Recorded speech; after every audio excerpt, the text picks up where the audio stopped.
మన పెద్దలు తరచుగా ఒక మాట చెబుతుంటారు, ఇంట్లో 3 పొయ్యిలు ఉండకూడదు అని. ఈ మాట వినగానే వెంటనే మనకు వచ్చే ఆలోచన, మనం ఇప్పుడు వాడుతున్న 3 బర్నర్ల స్టవ్ను తీసేయాలా, ఉంచుకోవాలా అని. దీని వెనుక ఉన్న అసలు కారణం, అర్థం ఏమిటో ఇప్పుడు తెలుసుకుందాం. చాలామంది అనుకుంటారు 3 బర్నర్లతో ఉన్న స్టవ్ లేదా పొయ్యిని ఇంట్లో పెట్టుకోకూడదని. కానీ ఒకసారి ఆలోచించండి, మనం 3 బర్నర్లతో ఉన్నప్పటికీ ఆ బర్నర్లన్నీ ఒకే ఫ్రేమ్లో ఒకే యూనిట్గా ఉన్నటువంటి పొయ్యిని వాడుతున్నాం. అంటే మన దగ్గర ఉన్నది ఒకే పొయ్యి అన్నమాట. కాబట్టి 3 బర్నర్లు ఉన్న స్టవ్ను వాడకూడదని ఎక్కడా లేదు. దీని గురించి మీరు ఏ మాత్రం ఆలోచించాల్సిన అవసరం లేదు. మరి పెద్దలు 3 పొయ్యిలు ఉండకూడదని ఎందుకు అన్నారు? దాని అసలు అర్థం ఏంటంటే, కుటుంబం విడిపోకూడదని చెప్పటమే. ఉదాహరణకు, ఒకే ఇంట్లో ఒకే చూరు కింద ఒక తండ్రి, తల్లి మరియు 2 కొడుకులు ఉన్నారనుకోండి.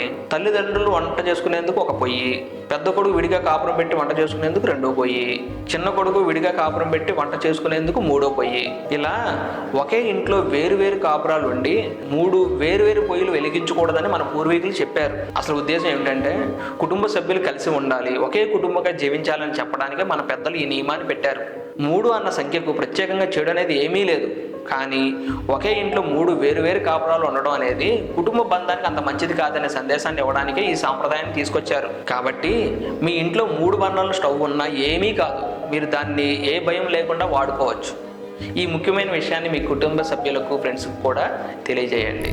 ఈ వీడియో నచ్చితే ఖచ్చితంగా లైక్ చేయండి, షేర్ చేయండి. మరిన్ని ఇంట్రెస్టింగ్ వీడియోస్ కోసం ఈ ఛానల్ సబ్స్క్రైబ్ చేసుకోండి.